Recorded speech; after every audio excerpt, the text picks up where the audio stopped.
The morning sky over New York City turned dark as shadows fell across the streets. People looked up from their coffee cups and newspapers to see something impossible blocking out the sun. A massive alien ship hung in the sky above Earth, bigger than any city. Its black metal hull stretched for miles in every direction. Strange blue lights pulsed along its surface like a heartbeat. President Jake Morrison was in the middle of a meeting about trade policies when his chief of staff burst through the door. The man's face was white with fear, and his hands shook as he held up his phone. "Sir, you need to see the news right now," he said. Jake grabbed the remote and turned on the television. Every channel showed the same terrifying image. The alien ship dominated the sky above major cities around the world. Similar vessels hung over London, Tokyo, Moscow, and dozens of other locations. News reporters struggled to find words to describe what they were seeing. "Ladies and gentlemen, we are receiving reports that these ships appeared simultaneously across the globe approximately 15 minutes ago," said a shaking news anchor. "The military has not yet issued any official statement." Jake's phone rang. It was General Lisa Harper, the head of Earth's military forces. "Sir, we need you in the Situation Room immediately," she said. "We have a problem." 20 minutes later, Jake sat in the underground command center beneath the White House. The room buzzed with activity as military officers and government officials tried to make sense of the situation. Giant screens showed radar data, satellite, images, and live feeds from around the world. General Harper stood at the front of the room. She was a tough woman who had served in 3 wars, but Jake had never seen her look so worried. "The ships appeared out of nowhere," she said. "Our satellites detected no incoming objects, no energy signatures, nothing. They just materialized in our atmosphere." "How many ships?" Jake asked. 47 vessels total, positioned over major population centers. Each ship is roughly 12 miles long and 4 miles wide. We estimate they could carry hundreds of thousands of troops. Dr. Elena Rodriguez, Earth's top expert on space technology, stepped forward. She was a small woman with sharp eyes who had studied every piece of space debris and radio signal from beyond Earth. "Mr. President, we've been monitoring their communications," she said. "They're using a complex language, but our computers have begun to translate some basic concepts. What we've learned is disturbing." "Tell me," Jake said. "They call themselves the Zephyrian Empire. From what we can understand, they've done this before. Many times. They speak of other worlds, other species they've conquered. They refer to us as primitive insects and discuss our planet's resources like we don't even exist." The main screen flickered and changed. A new image appeared that made everyone in the room gasp. An alien face stared down at them. The creature had pale blue skin, large black eyes, and a mouth full of sharp teeth. When it spoke, the voice was translated by computer into cold, mechanical English. "Inhabitants of the 3rd planet. I am Admiral Krixtal of the Zephyrian Empire. Your world has been selected for integration into our domain. You have 72 standard hours to surrender unconditionally. Prepare your leaders for transport to our vessels. Resistance will result in the complete destruction of your species." The transmission ended.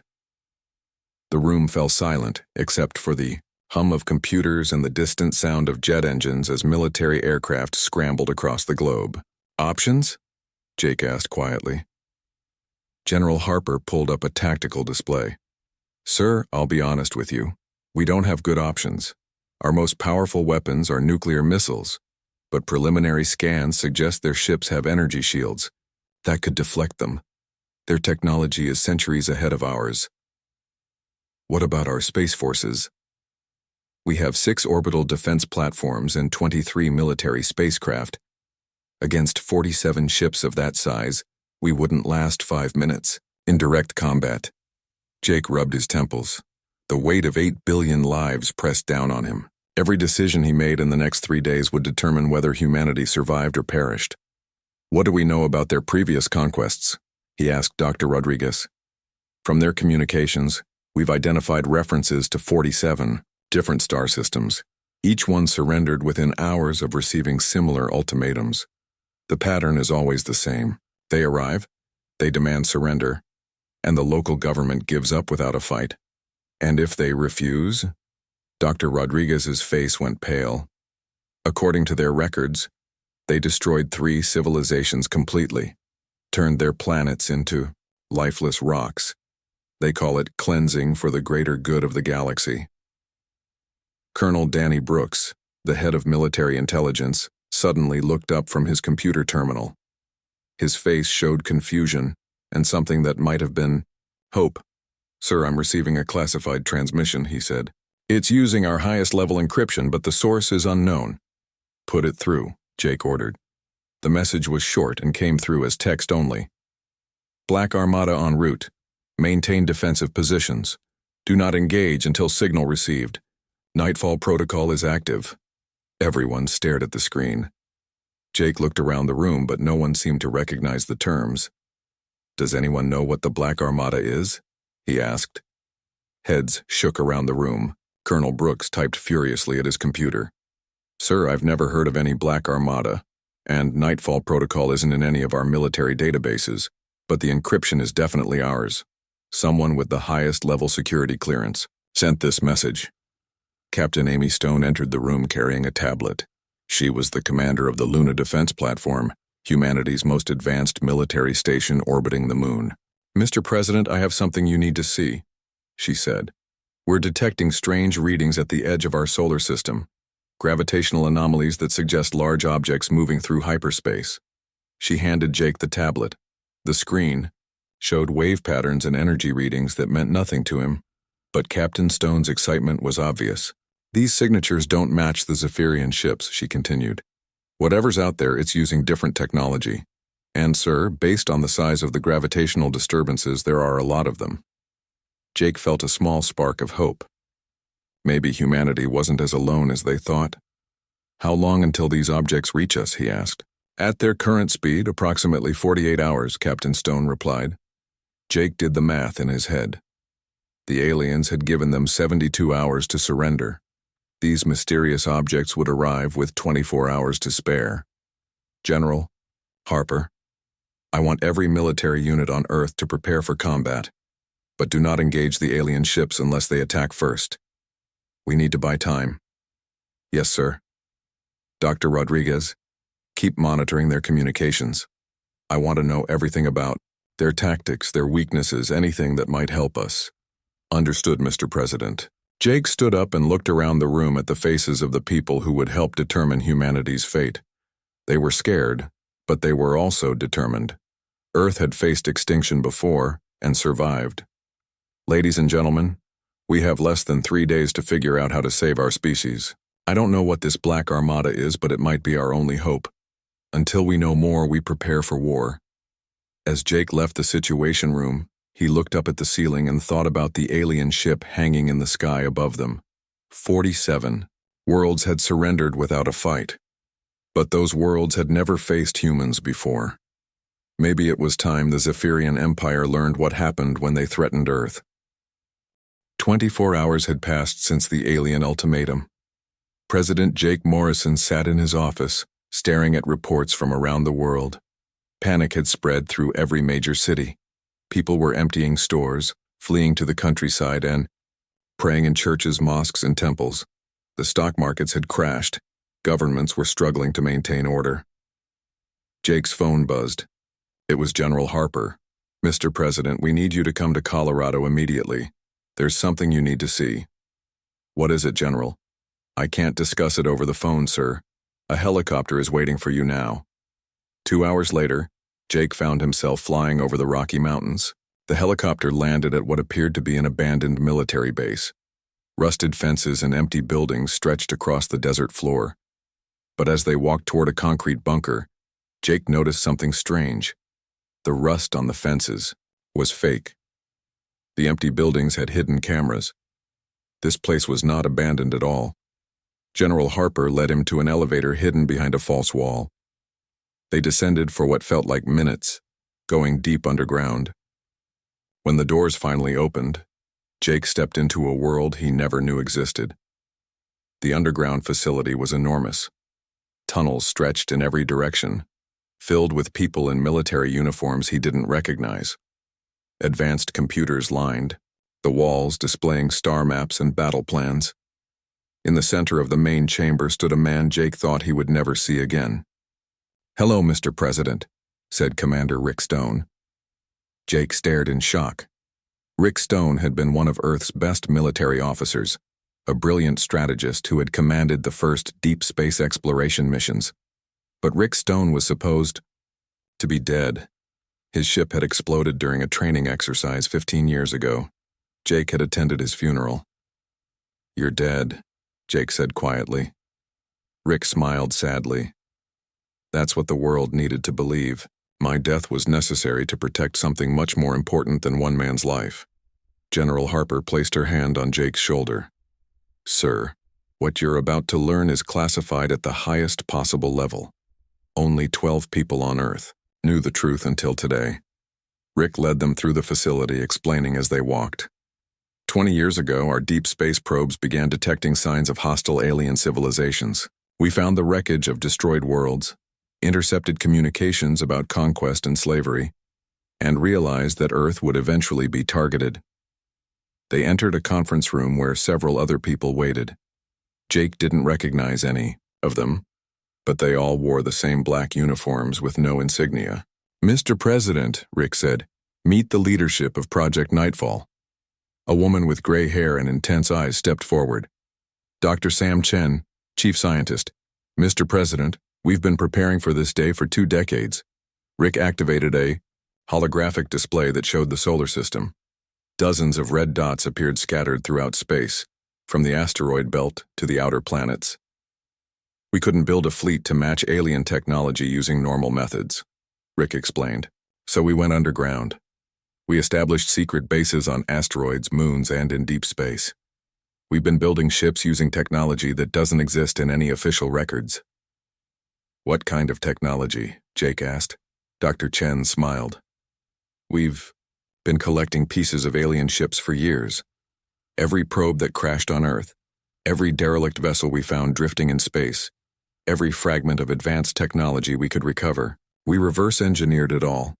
The holographic display changed to show detailed schematics of a warship unlike anything Jake had ever seen. It was sleek and black, covered in strange angles that seemed to bend light around them. "The aliens rely heavily on energy weapons and shields," Dr. Chen continued. "They've been fighting the same way for thousands of years, but they're vulnerable to kinetic attacks and unconventional tactics." "Kinetic attacks?" Jake asked. "Solid projectiles moving at very high speeds," Rick explained. "While they're busy deflecting laser beams and plasma bolts, a tungsten rod traveling at 30% the speed of light will punch right through their shields like they're made of paper." Another officer stepped forward. "Captain Maria Lopez, commander of the flagship USS Vengeance. Mr. President, we've been training for this exact scenario for 15 years. We've run thousands of simulations based on every alien conflict we could study." The holographic display showed a battle scenario. Dozens of black ships moved in complex patterns around larger alien vessels, striking from unexpected angles and disappearing before the enemy could respond. "Our ships use advanced stealth technology," Captain Lopez explained. "The hulls are made from metamaterials that absorb most forms of scanning. To alien sensors, we're invisible." Jake felt overwhelmed. "How many ships do you have?" 50 warships, of various classes," Rick answered, "plus support vessels, fighters, and drone squadrons.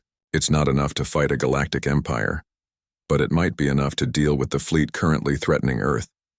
Dr. Chen pulled up another display showing detailed analysis of the Zephyrian ships. "We've been studying their vessels since they arrived.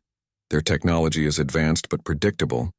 They use standard formation tactics, rely on their shields to protect them, and expect their enemies to fight conventionally. They've conquered 47 worlds," Rick said, "but every one of those worlds fought the same way. Energy weapons against energy shields. Conventional tactics against superior technology. They've never faced an enemy that fights like we do." Jake looked around the room at these people who had dedicated their lives to protecting Earth in secret. "Why wasn't I told about this before?" "Because the fewer people who knew, the safer the project was," General Harper answered. "Even I only learned about Nightfall 6 months ago." Rick activated another display showing the current positions of both fleets. The Zephyrian ships are arranged in a standard occupation formation. They're confident, maybe too confident. They expect us to surrender or fight with inferior technology. What's the plan? Jake asked. Captain Lopez stepped forward. We let them think they've won. Tomorrow you'll announce Earth's surrender. Make it public. Make it convincing. Every military installation on the planet will power down and appear to give up. And then we spring the trap, Rick said grimly. The moment you begin reading the surrender agreement, we attack. 50 ships appearing out of nowhere, striking from every direction. We hit them hard and fast before they know what's happening. Jake felt a chill run down his spine. What are the chances of success? The room fell quiet. Finally, Dr. Chen spoke. In our simulations, we achieve victory in 63% of scenarios. But those are just computer models. Real battle is always unpredictable. And if we fail? Then humanity dies fighting instead of living as slaves, Rick said simply. Jake walked to the window that showed the underground hangar. Through the reinforced glass, he could see massive black ships being prepared for battle. Technicians in pressure suits worked on weapon systems that looked like they belonged in science fiction movies. How long do we have? He asked. The Zephyrian. Deadline is in 48 hours, Captain Lopez answered. Our ships are already moving into position. We'll be ready. Jake turned back to the group. These people had sacrificed everything to protect Earth. They had lived in secret, worked in shadows, and prepared for a war they hoped would never come. What do you need from me? He asked. Sell the surrender, Rick said. Make it believable. The more confident they are, the more vulnerable they'll be when we attack. Jake nodded slowly. Tomorrow he would stand before the world and announce humanity's defeat. But now he knew it would be a lie. Deep in space, 50 ships waited in the darkness, ready to show the Zephyrian Empire that humanity was far from defenseless. The Black Armada was real, and soon the aliens would learn what it meant to threaten Earth. 24 hours remained until the surrender deadline. President Jake Morrison stood in front of the mirror in his private office, practicing the most important speech of his life. Every word had to be perfect.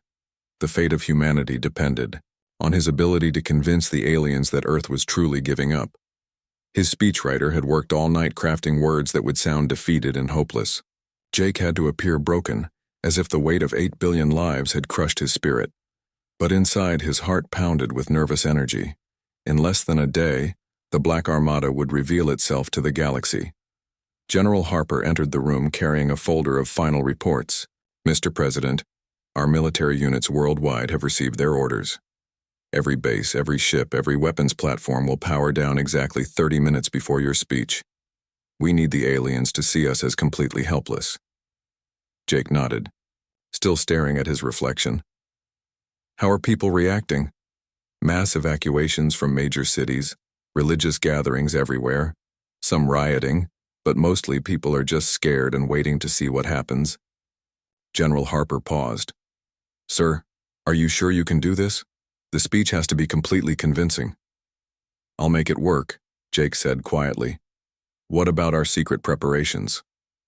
Commander Stone reports that 47 of the 50 Black Armada ships are in position. The remaining 3 will reach their coordinates within 6 hours. All vessels are maintaining complete radio silence. Meanwhile, in the hidden facility beneath Colorado, the final preparations were underway. Commander Rick Stone stood in the main operations center, watching dozens of screens that showed the positions of both human and alien fleets.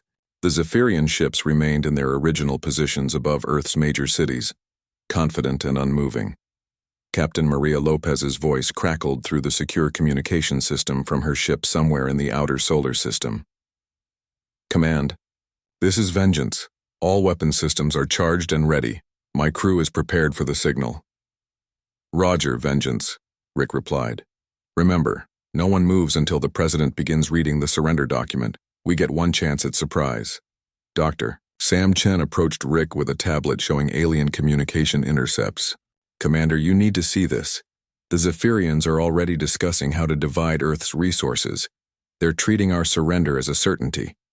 Rick read the translated messages. The aliens talked about which continents would be strip-mined. First, how many humans would be shipped to labor camps on distant worlds, and which cities would be demolished to make room for their own structures. The casual way they discussed the destruction of human civilization made Rick's jaw clench with anger. "Good," he said finally.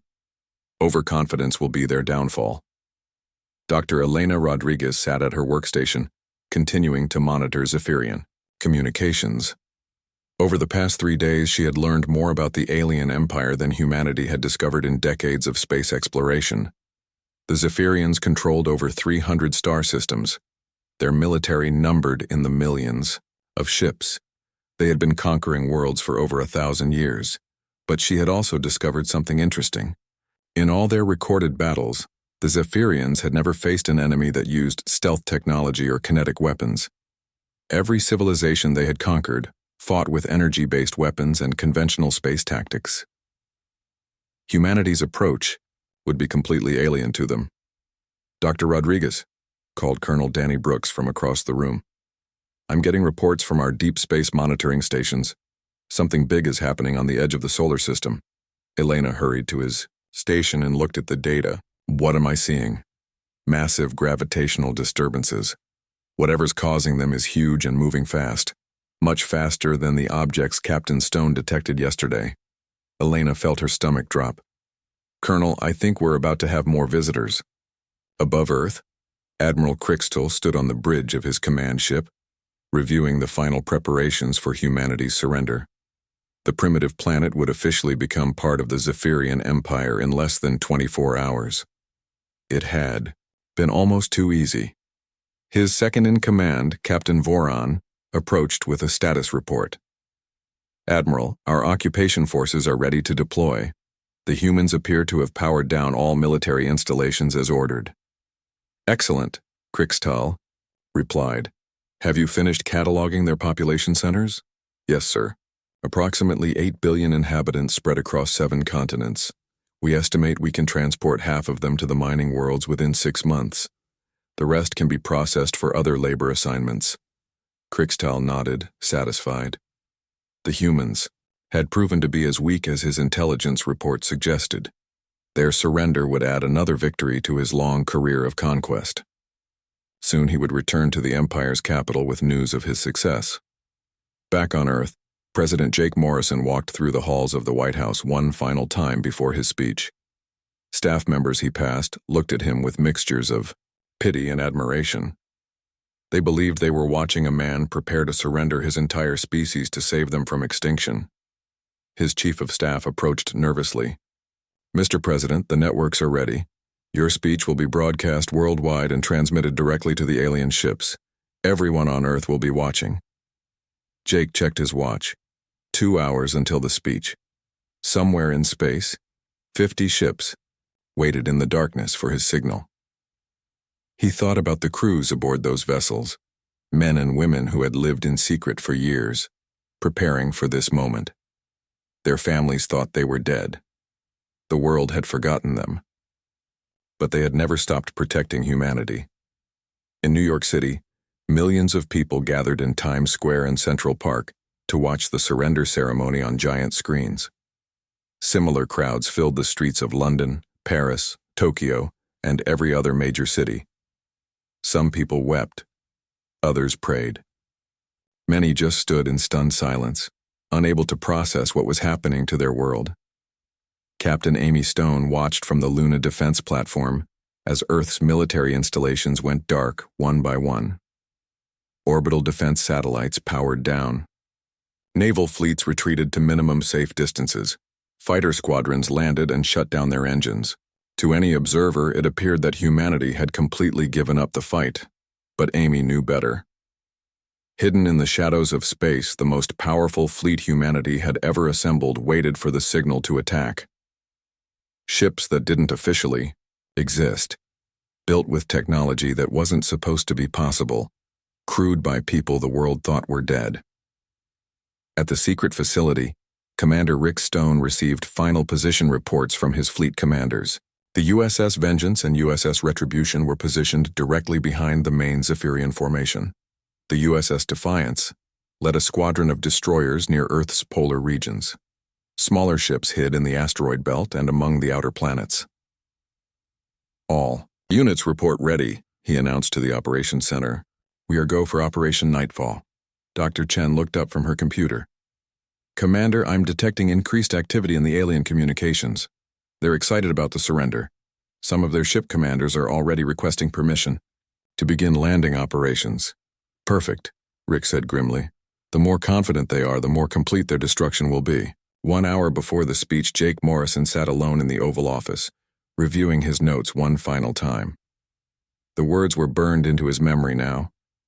Every pause, every inflection, every gesture had been rehearsed until it became natural.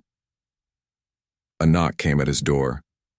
General Harper entered, followed by several members of his cabinet. Mr. President, the general said quietly. It's time. Jake stood up and straightened his tie. In 60 minutes, he would walk before the cameras and announce humanity's surrender to the galaxy. But he would also be giving the signal for the greatest military ambush in human history. The Black Armada was ready. Earth's revenge was about to begin. President Jake Morrison walked to the podium in the White House briefing room. Camera crews from around the world pointed their lenses at him. Billions of people watched on television, phones, and computers. The alien ships hovering above Earth's cities also monitored the transmission, waiting to witness humanity's final defeat. Jake's hands trembled slightly as he placed his speech on the podium. He looked directly into the cameras, his face showing the weight of terrible responsibility. Behind his tired eyes, however, burned a fire that no alien could see. My fellow human beings, Jake began, his voice heavy with false despair. After careful consideration of our situation, I must announce that Earth can no longer resist the Zephyrian Empire. Their technology is far superior to ours. Their military forces could destroy our planet within hours. Around the world, people watching, the speech began to cry. In Times Square, the massive crowd fell silent except for the sound of weeping. Parents held their children closer. Religious leaders offered prayers for humanity's future. Jake continued reading from his prepared text.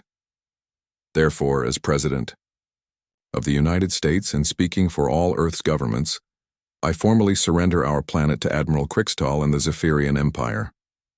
We place ourselves at their mercy and hope they will treat our people with compassion. Aboard the alien flagship, Admiral Krixtal smiled with satisfaction. The human leader looked properly defeated, exactly as Krixtal expected. These primitive creatures understood their place in the galaxy's hierarchy. Captain Voron, Krixtal ordered, prepare the occupation shuttles. We will begin landing operations immediately after the ceremony concludes. But Jake was not finished with his speech.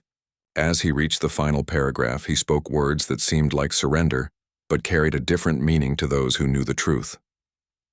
In this darkest hour, when the night falls upon our world, I remind all humans that we are not truly alone. We must remember who we are and what we represent in this vast universe. Deep in space, Commander Rick Stone heard those specific words through his secure communicator. Night falls was the predetermined signal.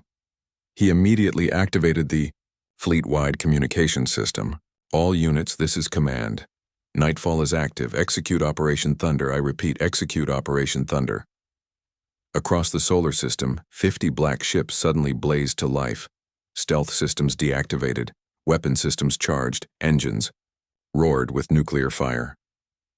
The Black Armada revealed itself to the galaxy for the first time. Captain Maria Lopez stood on the bridge of the USS Vengeance, positioned directly behind the main Zephyrian formation. Her ship and its sister vessel, the USS Retribution, had been waiting in this exact spot for 18 hours. All stations, battle alert, she commanded.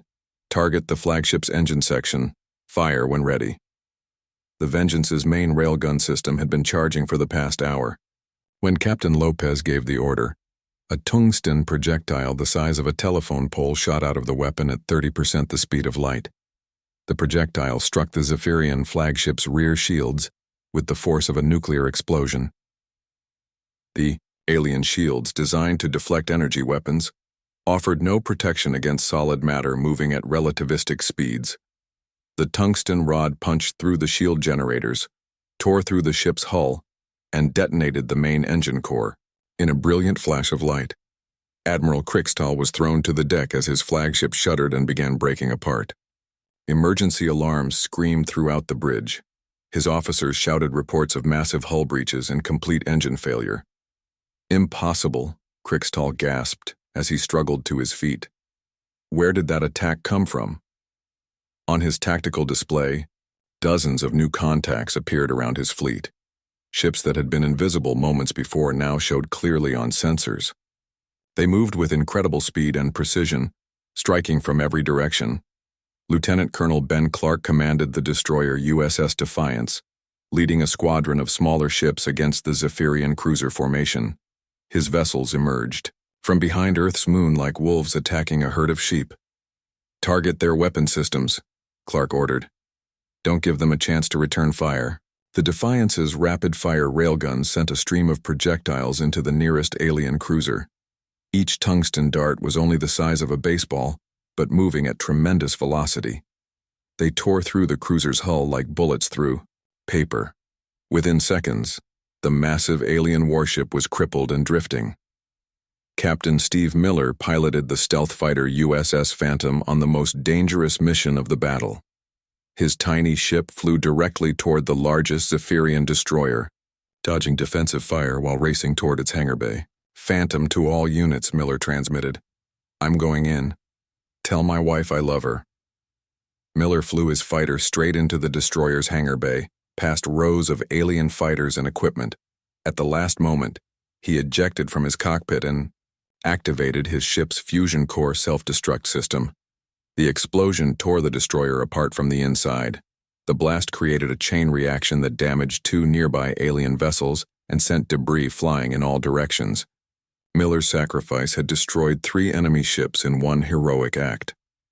Back on Earth, people watching the surrender ceremony on television suddenly saw new stars appearing in the sky. The explosions from the space battle were visible even in daylight. As bright flashes against the darkness, Jake Morrison was still at the podium pretending to complete the surrender ceremony when his chief of staff rushed over and whispered in his ear, "Sir, it's working. The attack has begun." Jake nodded slightly but continued reading his speech as if nothing had changed. The longer he could keep the aliens focused on the ceremony, the more time the Black Armada would have to complete their surprise attack. Dr. Elena Rodriguez monitored the battle from the secret facility, watching as sensor data showed the destruction of alien ship after alien ship. The Zephyrian formation was falling apart under the unexpected assault. "Commander Stone," she called out, "the aliens are trying to send distress signals to their home fleet. Should we jam their communications?" "Negative," Rick replied. "Let them send their messages. I want the Zephyrian Empire to know exactly what happened here today." Admiral Krickstahl, trapped aboard his dying flagship, watched helplessly as his mighty fleet was torn apart by an enemy he had never seen coming. Half his ships were already destroyed or disabled. The others were trying to retreat but found themselves surrounded by the mysterious human vessels. "How is this possible?" He demanded of his tactical officer. "Our intelligence report said these humans had no advanced military technology." "Sir, their weapons appear to be kinetic rather than energy-based. Our shields are useless against solid projectiles moving at these velocities." Krickstahl realized with growing horror that the Zephyrian Empire had made a terrible mistake. They had underestimated humanity completely. These were not primitive creatures cowering before superior technology. They were warriors who had been preparing for this exact battle. Captain Lopez, aboard the Vengeance, coordinated the final phase of the assault. "All units, focus fire on the remaining command ships. Don't let any of them escape to warn their reinforcements." The battle had lasted only 37 minutes, but it felt like hours to the participants. Alien ships that had seemed invincible now burned and drifted in space. The proud Zephyrian fleet that had demanded Earth's surrender was being methodically destroyed by an enemy they never saw coming. On the surface of Earth, millions of people looked up at the sky in amazement as the explosions continued. They didn't understand what was happening, but they could see that something had changed. The alien ships that had filled them with terror were now under attack by unknown forces. Jake Morrison finally reached the end of his speech. "In conclusion, he said, looking directly into the camera. "I want every human being to remember this day. Remember that we are not victims. We are survivors, and we will never surrender to anyone." Those were not the words of defeat the aliens expected to hear. They were the words of a species declaring war on the galaxy. The space battle was over. 47 alien ships had come to conquer Earth. Only 3 managed to escape into hyperspace, their hulls damaged and their crews terrified. The rest floated in space as burning wreckage or had been completely destroyed by the Black Armada's devastating attack. President Jake Morrison walked back to his office after the speech, but this time he moved with confidence instead of false defeat. His chief of staff ran alongside him, holding a phone that rang constantly, with calls from world leaders who had watched the battle unfold on their telescopes and satellites. "Mr. President," his aide said breathlessly, "Prime Minister Williams from Britain wants to know what just happened. President Chen from China is demanding an explanation. Everyone is asking about the Black Armada." Jake smiled for the first time in 3 days. "Tell them we'll hold a press conference in 2 hours. The world deserves to know the truth." In space, above Earth, Captain Maria Lopez surveyed the battlefield from the bridge of the USS Vengeance. Debris from alien ships drifted past her view screen like metallic snow. Her weapons officer reported that all enemy vessels had been neutralized. "Ma'am," said Lieutenant Davis, "we're receiving a transmission from one of the damaged alien ships. It appears to be a surrender request." "Put it through," Lopez ordered. The image of Admiral Krikstal appeared on the main screen. The alien commander's blue skin was pale with shock and his black eyes showed fear for the first time in his long military career. Burns covered half his face from the explosion that had crippled his flagship. "Human Commander," Krikstal said slowly, "I formally surrender my remaining forces to you. We request medical assistance for our wounded and safe passage to return to Zephyrian space." Lopez studied the alien who had threatened to destroy her world just hours before. "Admiral, you came here demanding our surrender. You spoke of turning our planet into a wasteland and our people into slaves. Why should we show you mercy?"